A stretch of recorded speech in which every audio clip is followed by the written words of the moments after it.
Okay, so we are ready to go. Land ahoy. Here we go. Quiet in the studio.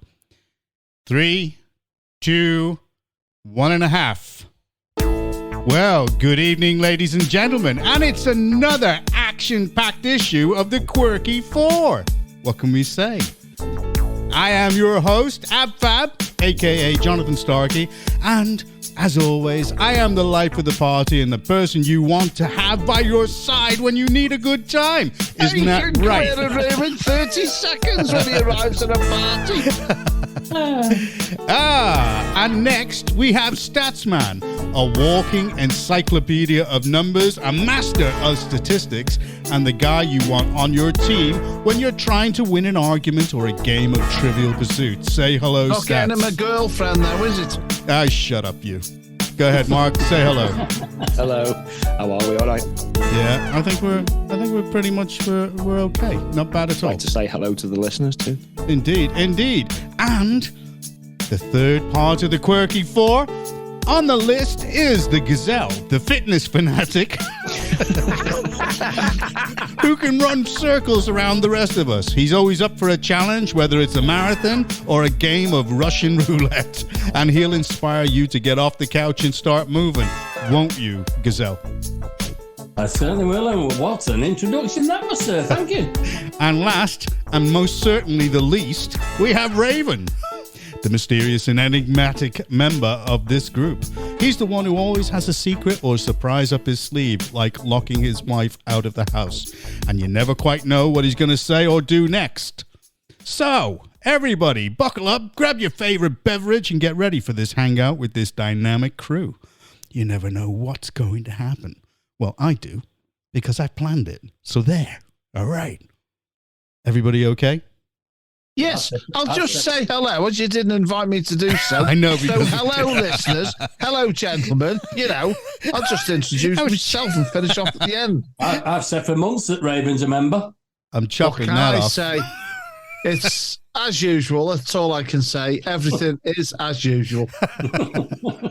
Right, well, let's move on straight away to the roundup. Now, everybody remembers last week we were talking about topics like Richard Sharp resigning from the BBC, eating one meal a day for success, smart glasses that can tell you what to say on a date. But the panelists included the graceful and nimble Gazelle, the statistics expert Statsman, and the cunning Raven. So it's the same crew again tonight. The discussion was lively last week, so let's hope it's just as lively tonight without the rest of the stuff there, Gazelle. Very rude you are. Very rude. Anyway. Practice. Right, we're going to move on. And obviously, we're going to have a quick chat about the coronation. What did everybody think about it? Just a quick one, because I'm going to make that the national tonight. Go ahead. Did you like it? I didn't watch it. I thought, as usual, it's an excellent display of this country to the world for many reasons.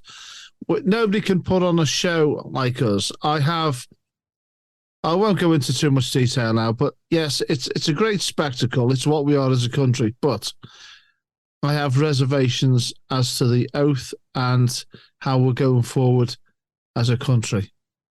But we'll come to that later.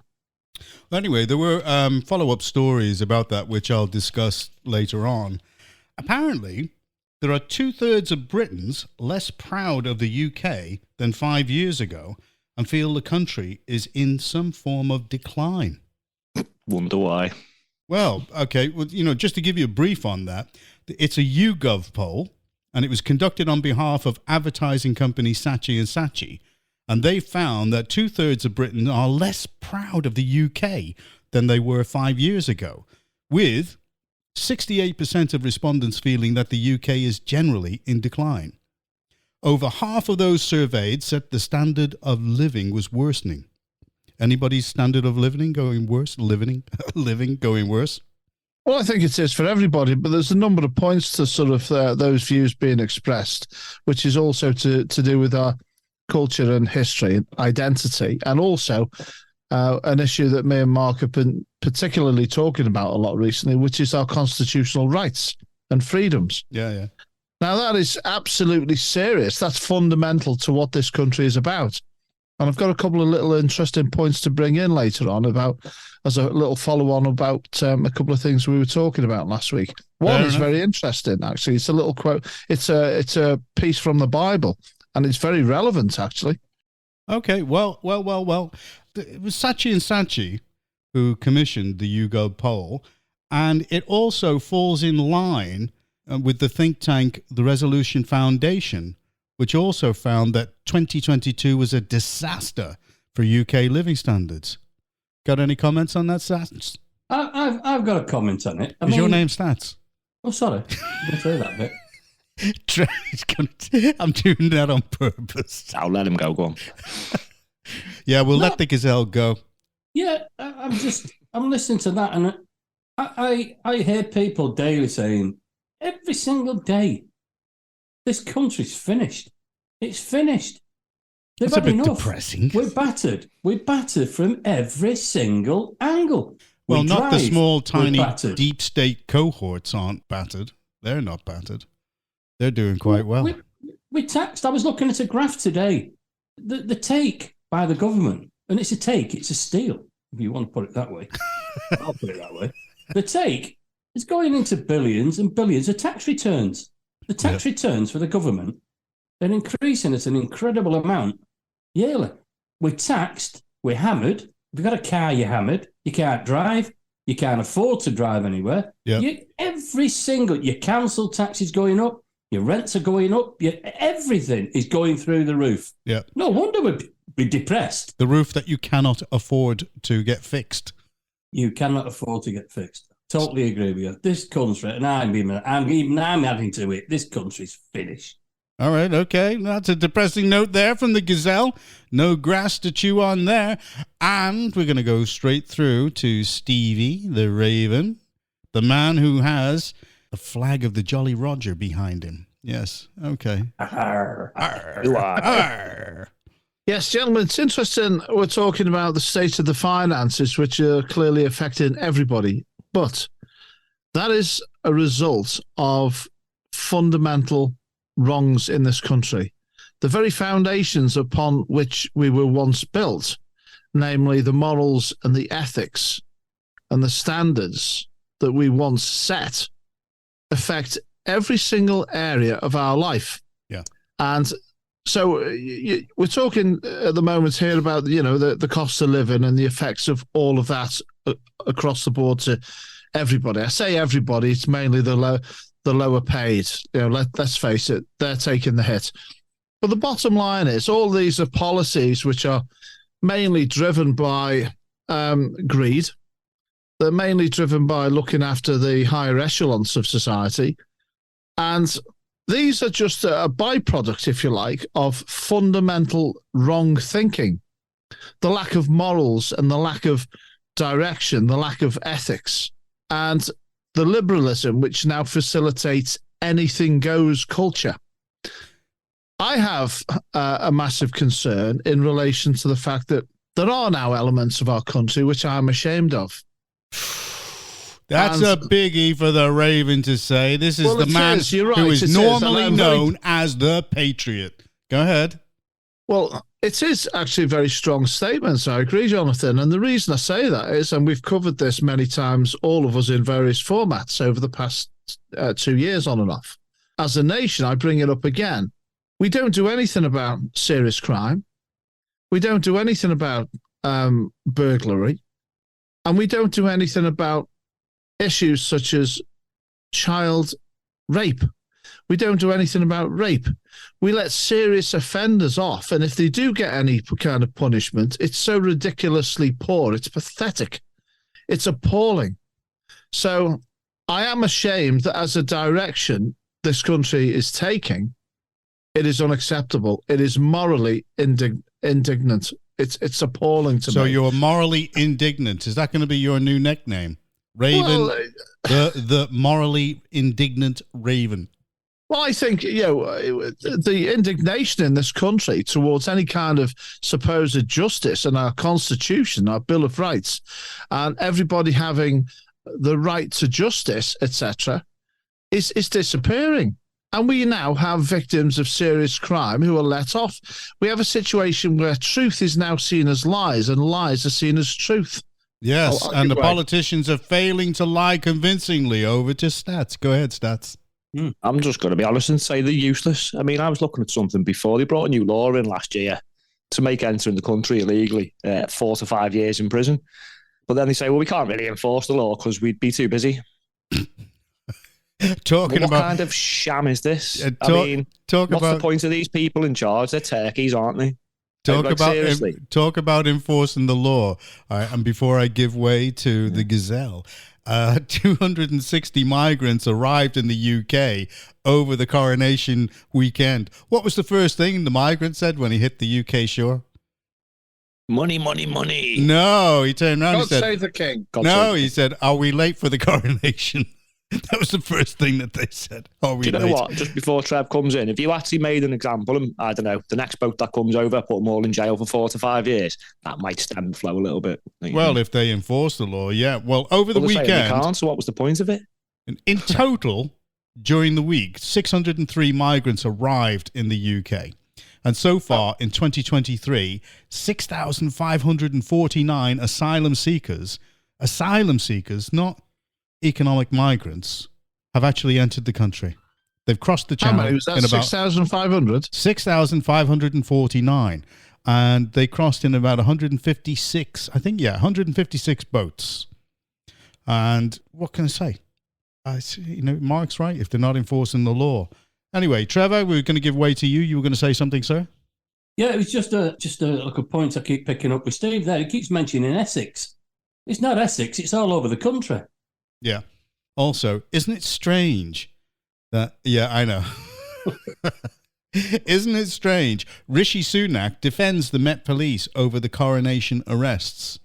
So when there was a protest and they all were holding up boards that said, "Not my king," those people were arrested. Go ahead, Mark. That's not how it's meant to work. That's right.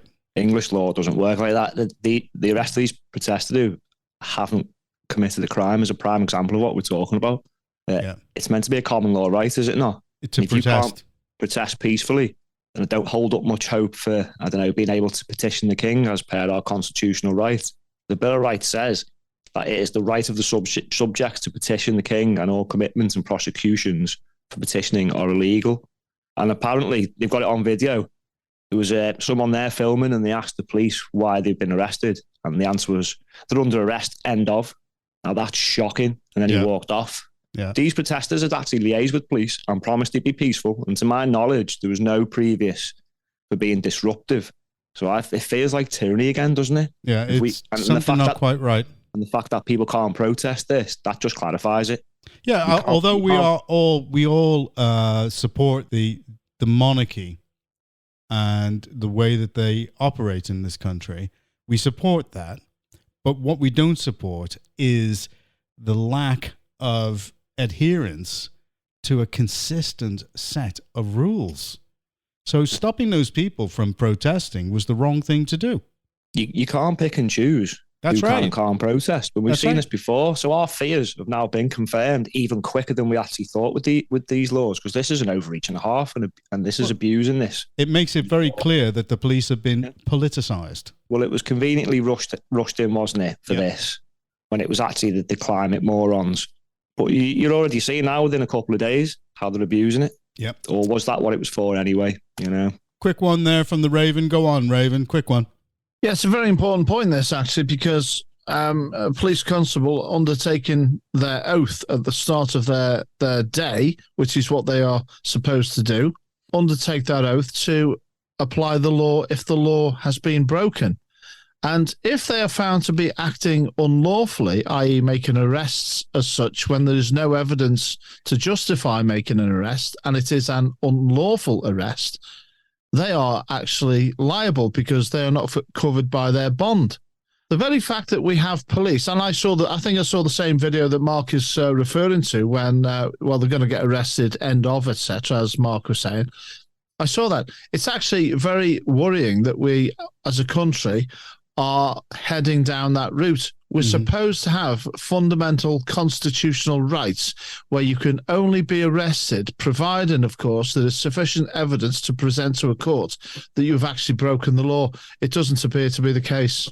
So the truth of the matter is, I'll give Stats the final word.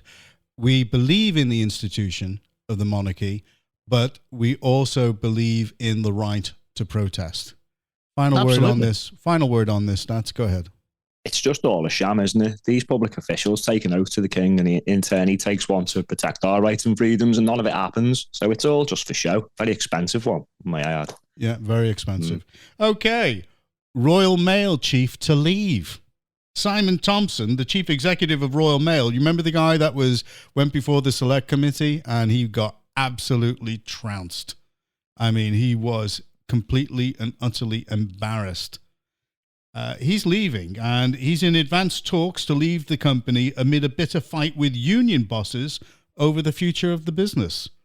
The Board of International Distribution Services, Royal Mail's London-listed owner, you ever heard of those? IDS? Yes. They're the owner. Could announce Thompson's departure as soon as this week, according to city sources. Thompson's credibility was questioned by MPs investigating the performance of the former state-owned monopoly, leading to a second appearance before a committee. It confirmed his departure would bring a largely unhappy tenure to an end. Royal Mail was privatized in when? No points for this prize? 2013, with share prices priced at £3.30. They closed last Friday at 245.8. So, obviously, he's bad for business and they want rid. Simple as that. Well, he'd get a very nice large payoff. He's not bothered, let's face it. He'll move on. He'd get another big job where he messed that up as well and probably end up with another payoff from that as well. That's how it works. Right out of my mouth there, Raven. Right. Who's next? Okay. Or, according to the Daily Mail, who's Nexit? Nexit to get out of. Which countries are likely to join the UK in ditching the EU? Any guesses there? I'd go for Italy. Italy, maybe France if they can shift Macron. And I know Hungary and Croatia and Poland probably like to leave, but I think they make out financially, so they're sticking around. Well, yeah, they're taking the money, but they're still highly critical, though. There was a speech. There was a speech by them, and we may just talk about that in another show, not now. More to go into. Right, okay, last one of the roundup. UK Eurovision singer who hates Britain applies for a German passport so she can live in Spain.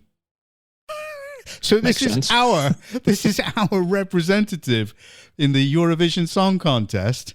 Right. She's critical of this country. She's applied to Germany for a passport so that she can go live in Spain. Bye-bye. Well, replace them then. Well, John, you stand in. You could probably do a better job, and you're more patriotic and loyal to this country. You have a go. Well, she's a left-wing activist who's previously made controversial comments about Britain and its politicians. Right. North Korea, clear off. Away you go. Can we arrange flights and some of her friends can join her? Straight after the Eurovision show. She's not going to get anywhere. She doesn't regret her remarks. She called the Conservative Party racist and elitist. Well, she might have a bit of a point there, but not the racist one. You can't blame them for that being racist, because they're not. But elitist, yes, I do think so. She was chosen by guess who? The BBC and management company Tap Music, whoever the hell they are, Tap Music, to represent the UK in Eurovision in the hope that she could win the contest as an inspirational woman. An inspirational woman? Is the BBC describing this woman as a woman because she is a woman? Or no, as an inspirational woman. Well, is she a woman? Well, anyway, here's how the BBC are going to get out of any criticism of her. Right, Muller's surname is from her grandfather, a Jew who fled Germany for Britain during World War II. And so that's how she's going to apply for a German passport through the country's reconciliation process of giving citizenship to descendants of Nazi persecution. So there you have it. How about that? No comments on there. Nobody's. We'll move on, really. I'm not really into the Eurovision, to be honest. Okay, well, all right. Well, we all know that the national is definitely going to be the coronation. And I know that we quickly discussed it. I'll say it again, we all support the institution of the monarchy. And we are patriots. The Gazelle is chewing a wasp there. All right, go ahead. Why aren't you a supporter of the monarchy, Gazelle? Go ahead. It took me 2 hours to get away from it at the weekend. I've changed everything. I even watched Al Jazeera, and they put it on there. So then I just went onto Netflix. I've got no interest whatsoever. And you went onto Netflix, and then you were starting to watch The Crown, Prince Harry, and then Bridgerton. Yeah, I'm sorry. The way that it's got, I support the Queen 100%. The job that she did in the role that she was in, 100%. But not the way it's going. Everybody loved the Queen. Yes, yeah, I think they did. Yeah, and I was one of those as well, but not the way the monarchy is going at the moment. Well, she was the last of the breed, wasn't she? The real breed. Yes, I think she was. Breed. I think she was. Yeah. She gave this country its identity for 70 years around the world. Yeah, totally agree with that, Steve. But I just cannot agree with the way that this is going forward. Well, he was crowned in Westminster Abbey. In a ceremony that mirrored his mother's coronation 70 years ago. He arrived in the Diamond Jubilee State Coach and was crowned in St. Edward's chair, as the late Queen was. Princess Anne, who was deemed too young to attend her mother's coronation, was present with her siblings, Prince Edward and Prince Andrew. The Duke of Kent, Princess Alexandra, Prince Michael, and the Duke of Gloucester also attended both coronations. Prince William knelt and gave an oath of allegiance to his father, breaking tradition. Did you know that? Yeah. Yes, I've got a question. You said he was crowned in Edward's chair? St. Edward's chair. St. Edward's chair. Well, I've got a question. Was it a creaky chair? Because if it's a very old one... No, it wasn't creaky. And it also had the Stone of Destiny underneath it. Still wasn't as old as Stone of Destiny underneath mine. Well, with all the flaming money they've got, you think they buy a new one? Well, what can I say? The truth is, after he was crowned, Camilla was crowned and officially enthroned. The historic crowning followed the death of his mother, Queen Elizabeth II, in September 22. We know all that. Well, I'm just telling you, just so that maybe some of the listeners don't remember exactly when it was. Well, they've been asleep. All right, okay. How long did she reign for? If you know so much. How long did she reign for? Come on, Raven. Well, 70 years. Okay, you're right. Okay. And a bit. Give the guy a crunchy. Give him a crunchy. I've seen something online today, which is quite interesting, if it's correct. The time frame between his mother passing and his crowning. Have you seen that at all today? Oh, no, go ahead. The devil. Well, apparently it's supposed to be. I'll have to check it out for sure, but I've seen. Apparently it says the time frame between his mother passing and the crowning was 6 months, 6 weeks, and 6 days. Ooh, spooky. I don't know whether that's correct, but there we go.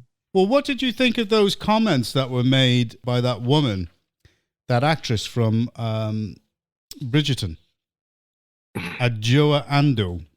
Okay.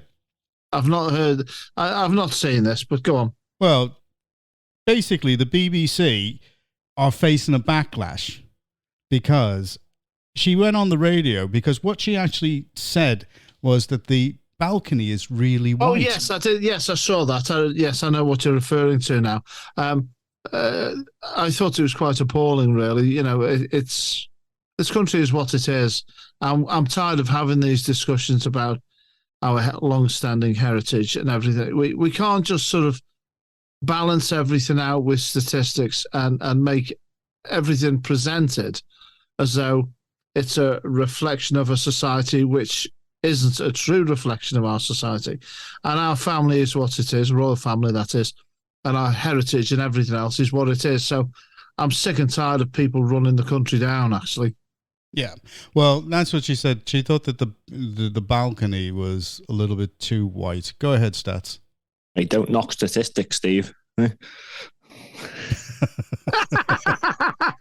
Now, do you know what? If Megan had been there, that'd have shut her up, wouldn't it? Oh, Well, that wasn't going to happen. Go ahead, Mark. do you know, imagine a white man going to, I don't know, let's think, African royal families who's got one, Swaziland, and telling them, the royal family, you're too black. No, I can't imagine that either. No. And I'm going to be honest, I'm sick of these racist lunatics. Well, it was race they scream racism, John. But the thing is, it's them who are racist. And I think we'd have a lot less race issues if these people packed their bags and went to a country where people are their colour, so they'll be happy. But I doubt they'll make any money off the race baiting there, so that's not going to happen.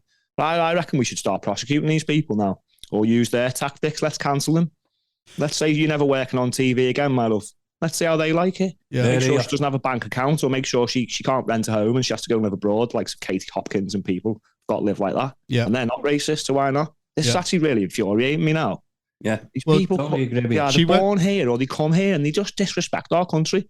Never have I done that in any other countries. No, you can't. You wouldn't get away with it. Countries where, okay, maybe their human rights aren't as good as ours or the way women are treated, but I didn't go over there and tell them and criticise them.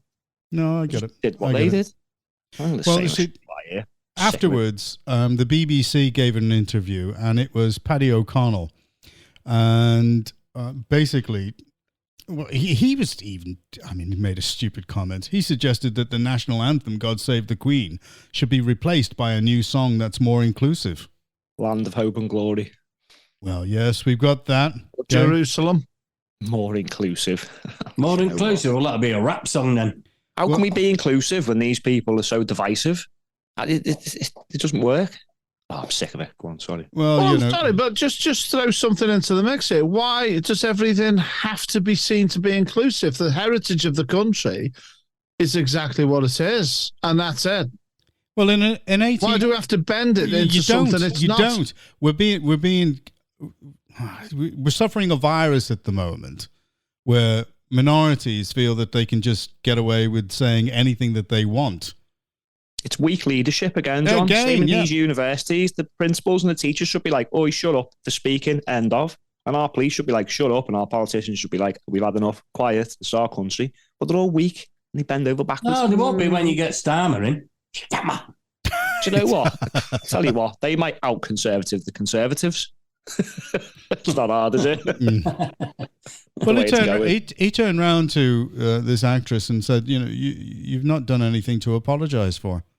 Because she was trying to make an apology saying, I'm sorry, but she knew exactly what she was saying, didn't she? Well, she did. They all know what they're saying. Yeah, it's just too much. The bottom line is, in terms of expression, it's one-way traffic, isn't it? Let's face it. Oh, yeah. There's no two ways about it. I mean, I was very, very happy with what went on. I saw it, I watched it, I saw what was going on, and I thought to myself, wow, what a great advert it is for the rest of the country to see going around the world. Because I believe the viewing figures around the world were massive. Go ahead, Mark. Yeah, we were a little bit worried, weren't we, that it wasn't going to be very English and Anglican, but from what I saw, I think on the whole, it probably was. I think they put a few little trinkets in to keep the progressives happy. But it was just interesting seeing many of the constitutional aspects and things that we've discussed on podcasts and in specials. It's just a shame it was all for show, really, and it won't be upheld. Well, let's. It was a good spectacle, I'll be honest. Yeah. Too many hymns, too much singing. Oh, I loved it. I loved all the hymns. I love all those things. You play all that, don't you? But I love Zadok a bit of dance music or a bit of, I don't know. No. Reggae. Thought we were going all multicultural. Excuse me, Stats Man. We're not having that sort of thing lowering the tone in our institutional. Yeah, I mean, the fact that you brought up their Stats was true. That's too many hymns, not enough thems, theys, or she's, and those. Hey, they never picked up on that, did they? What a great point there, Gazelle. That was a curveball that came in. And I know that there are other people with other views. I mean, The Guardian came out with another summary, and they came out and they said that they questioned the role and relevance of the monarchy in a democratic society. Question the Guardian's role? Well, yeah. I mean, they're always begging for money. Keep begging. They're always begging for money. But they need to, what they were getting through on the story was that they wanted to define the term service, which the new king and Prince William invoked frequently during the coronation weekend. Now, that is something that you're talking about, Mark. Service, the contract. Yeah, the lack of it. Yeah. Well, that's it. So, I mean, they do have a point. Steve, you're waving your pen again so furiously. What do you want? Right. Pay attention. I'm going to read something now. It's very important, actually, because it kind of surmises a number of things. First of all, it talks about we've been talking this week about our heritage, our constitution. Last week, our borders and immigration.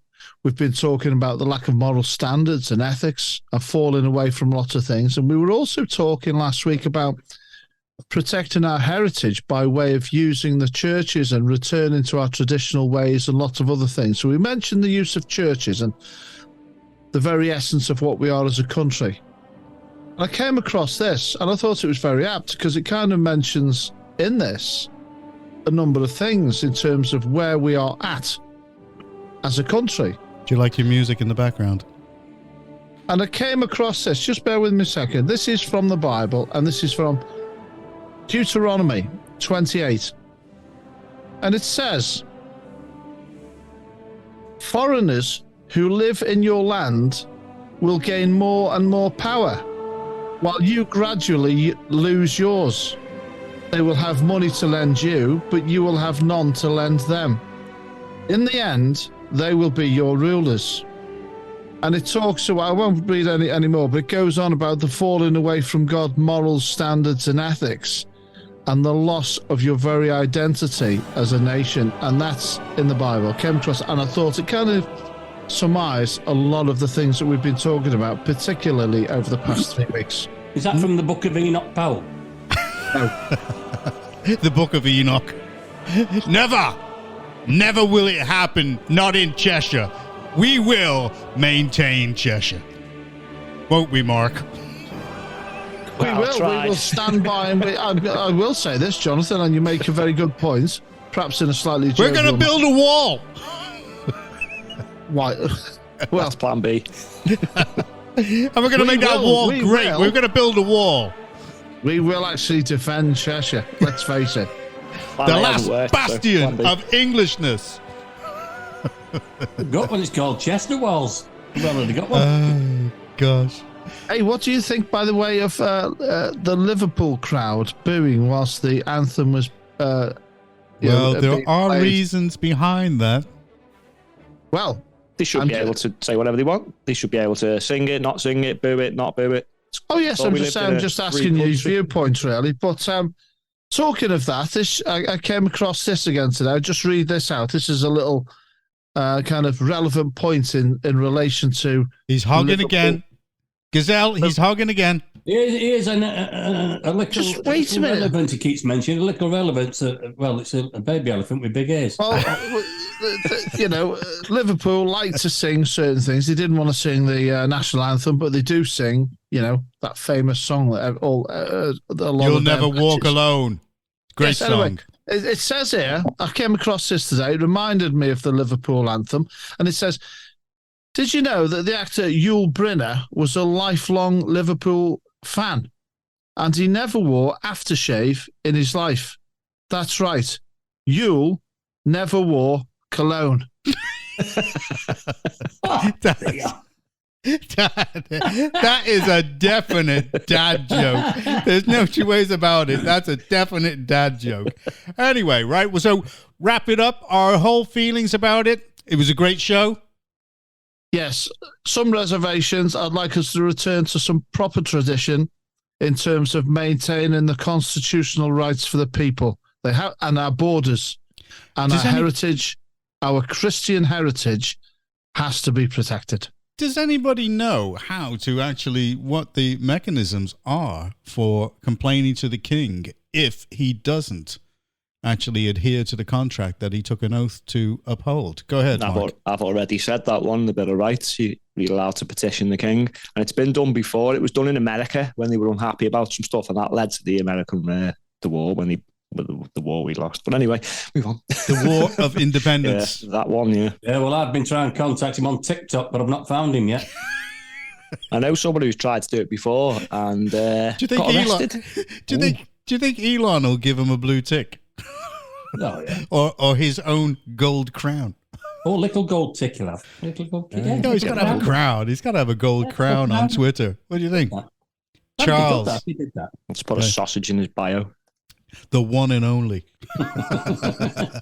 Anyway, all right, so we're going to move on, and we're going to do a mop-up of what happened at the elections last week, where our man, Statsman Mark, did so well in Lycra Manor. Yeah, I just want to say very well done, Mark. Brilliant. Actually, over 400 votes. And I'd like to say a big thank you to everybody who voted for him.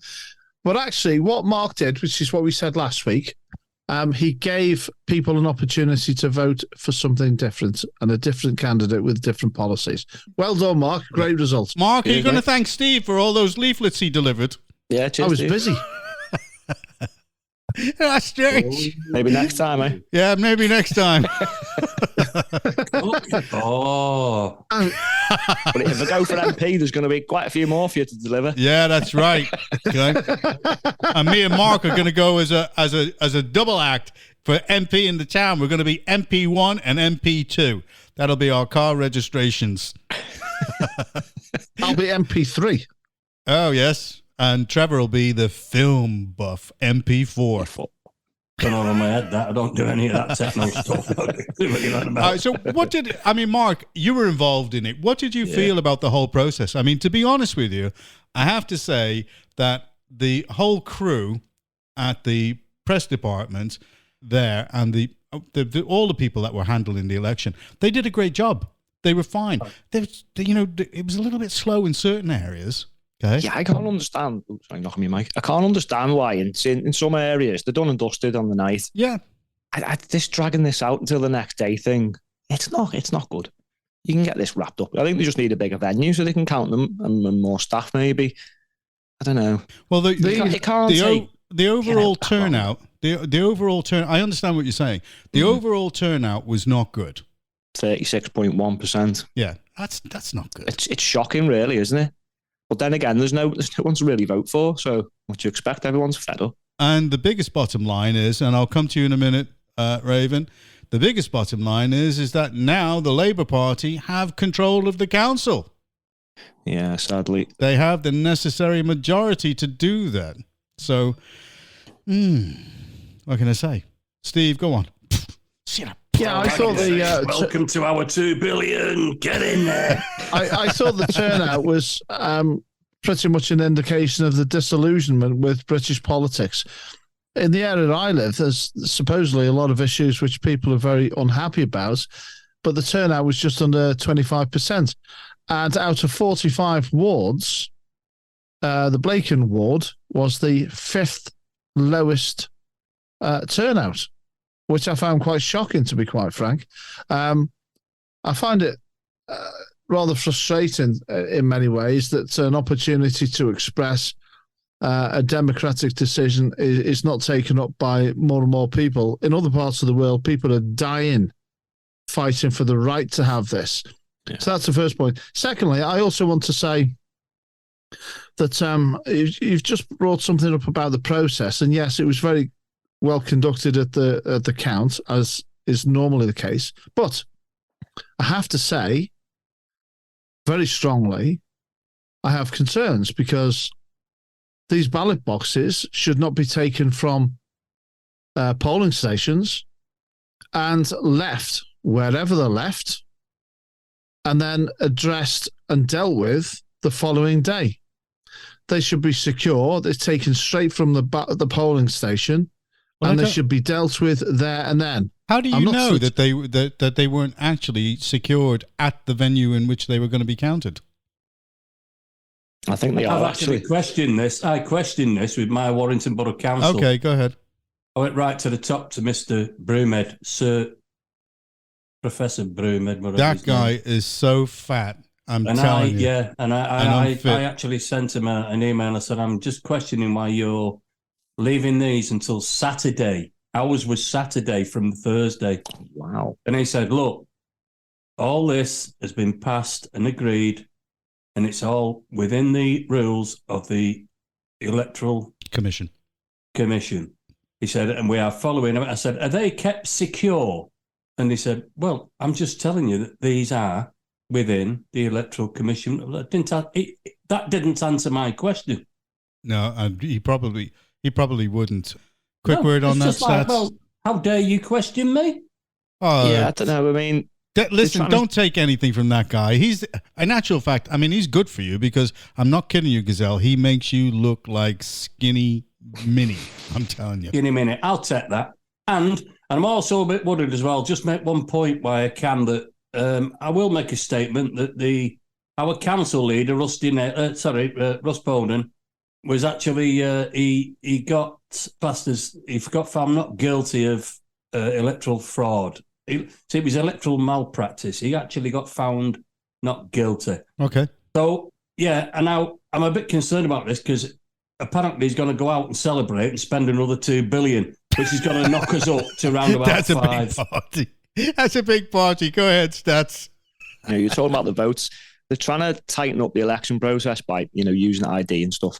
I think maybe they should supply pens, not pencils, and get those ballot boxes straight to the place and get them counted straight away. And then it eliminates any discrepancies. Then we know it's, it's going to be a pretty tight process.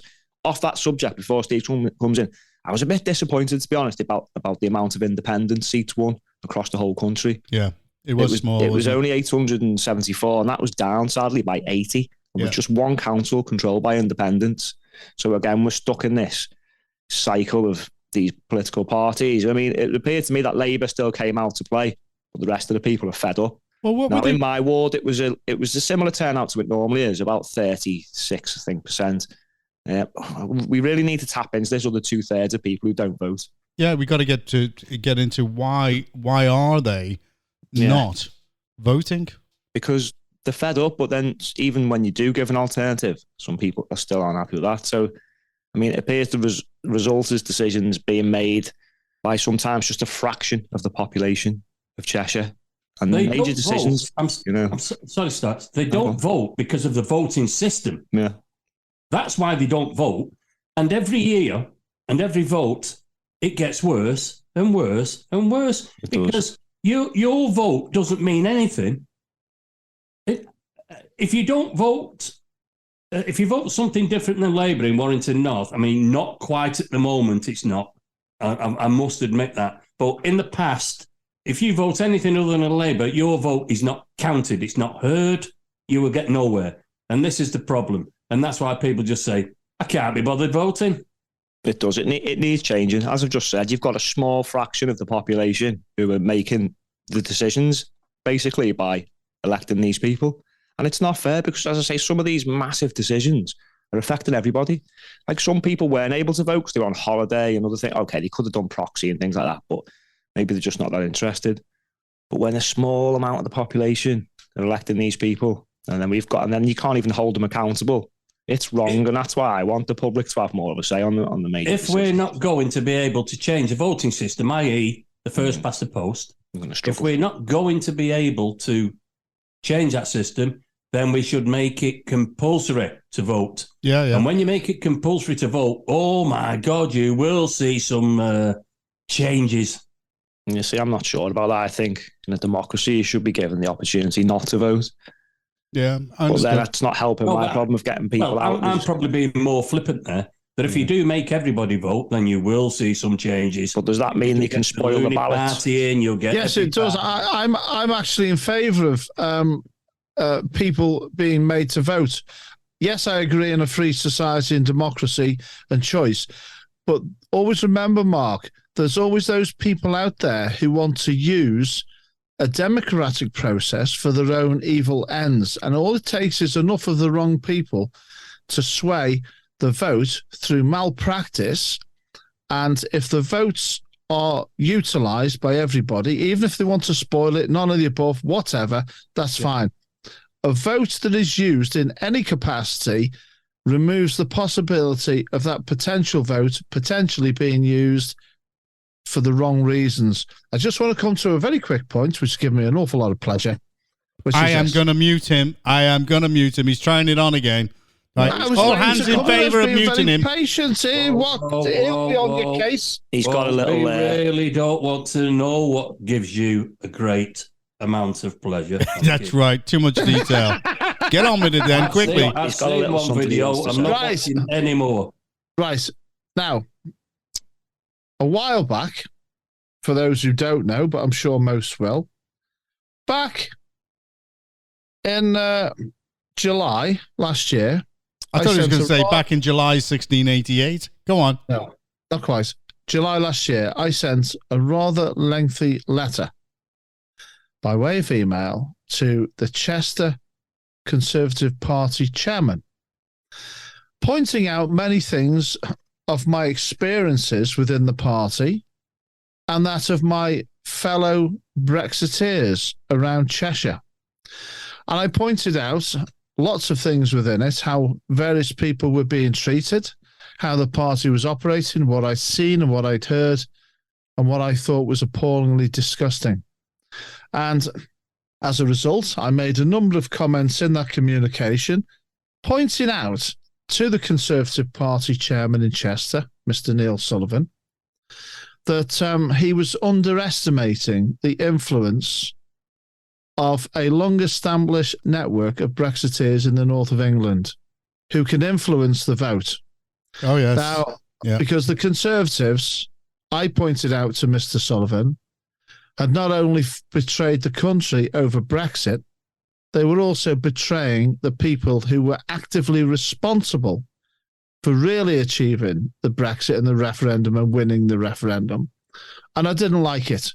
I also didn't like, which I pointed out to him, that many people within the Conservative Party in Chester and across Cheshire were quite happy to trade on the benefits of the Brexit vote to shore up their own political careers, whilst at the same time not acknowledging the real people who were responsible. And I made it known to Chester Conservatives that we would start to affect the vote.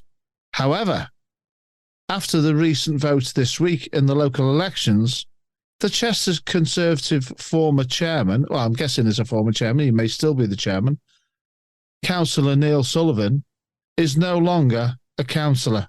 Oh. Draw your own conclusions. Any tears of sympathy coming out there from anybody? Yeah, just carry on, Steve. Just let Steve carry on. I'm just going to mow the lawn, going to build a shed.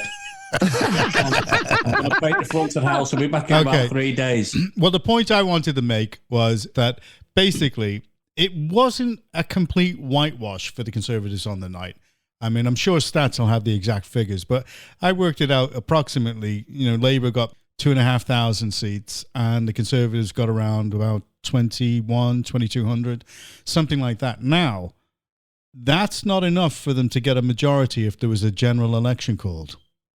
And isn't it strange that we may look at a hung parliament? Yeah, a hung parliament. Isn't it strange now that Starmer is not actually answering any direct questions about the chances of a deal with the Lib Dems in a general?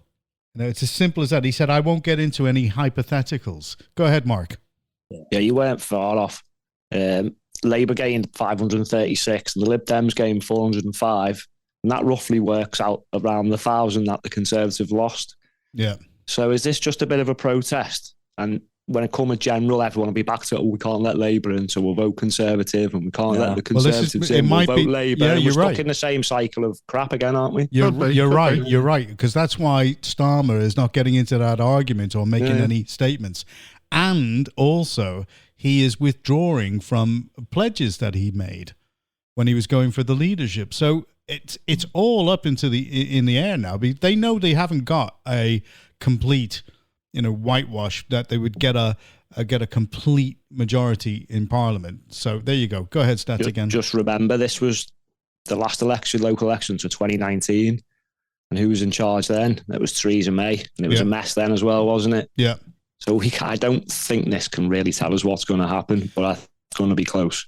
Well, I can just add on that if you look at, take away the local elections now that's just happened. Okay. That we're on about.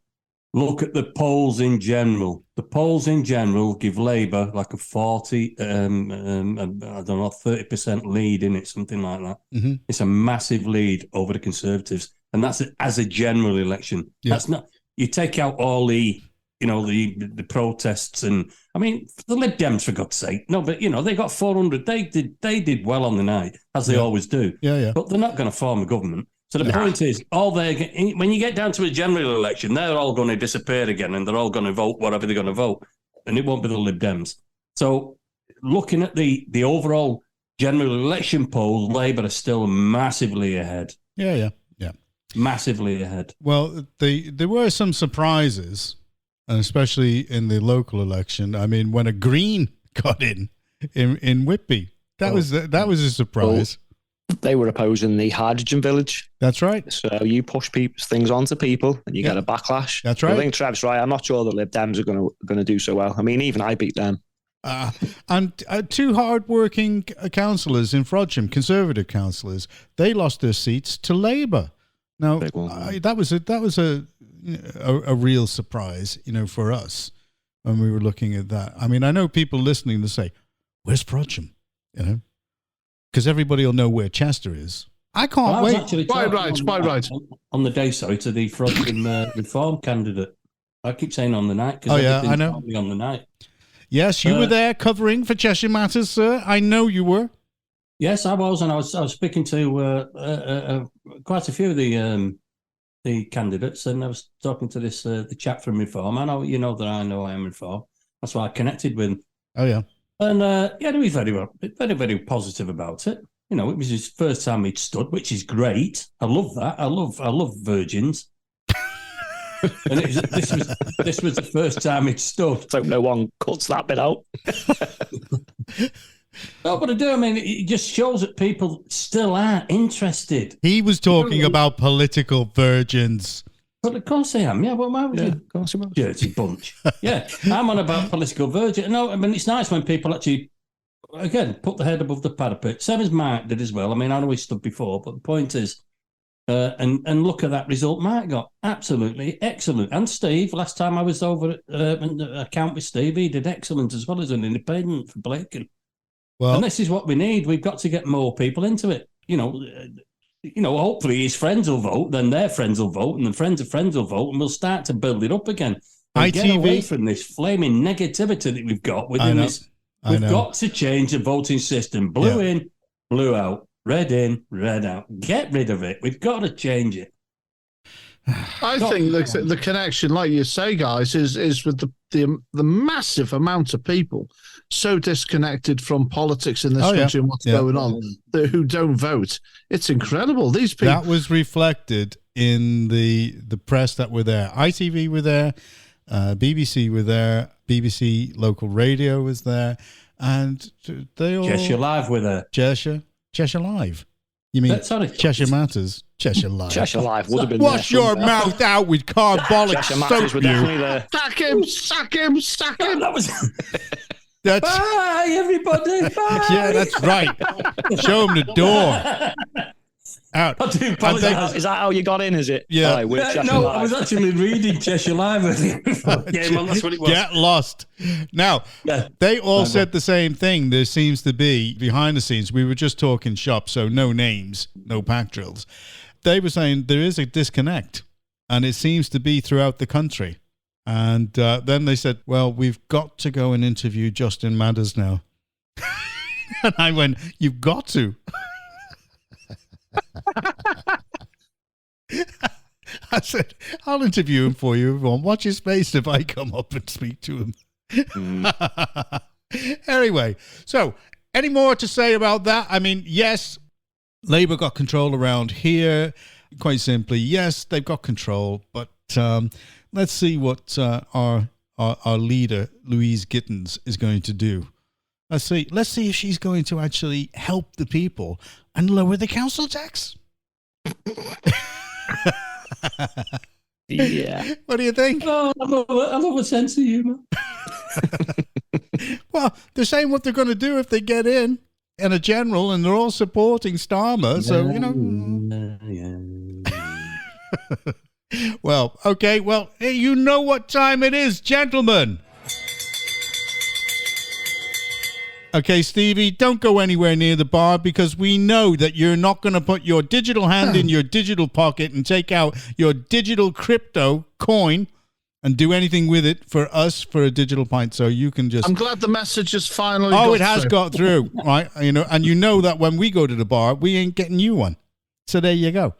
Well, there's nothing changed there. No, that's right. Okay. Shout outs, shout downs. I'm going to go first. I'm going to say a big shout out to the team that was organizing the elections for the media, Gina and all the rest of them. I'm going to say, yes, you did a good job. Thank you very, very much for the way that you treated Cheshire Matters and all the other media representatives that were there. You did a great job.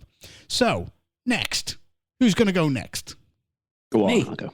Oh, well, Statsman was there before you. That's Stats. Stats was there before you. Trev's funny. We'll end on a high. I just want to thank all the legends that voted for me. Much appreciated. And all the support. Obviously, I would have liked to have won, but we took a chunk off the Conservatives.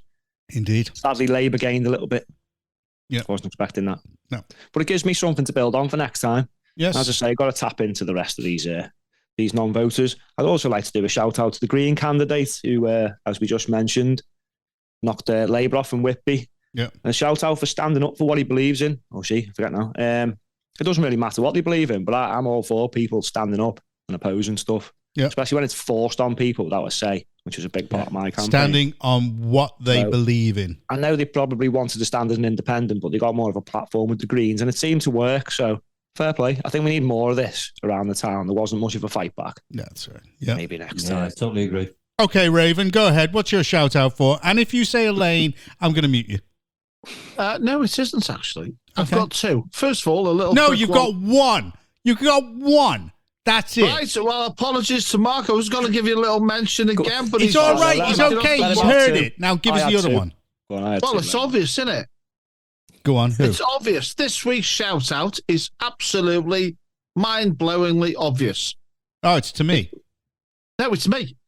Amazingly good-looking, wise, humorous, loving, loyal, and a great lover. What more could any woman want? Yeah, well, we don't. Any have you got? woman.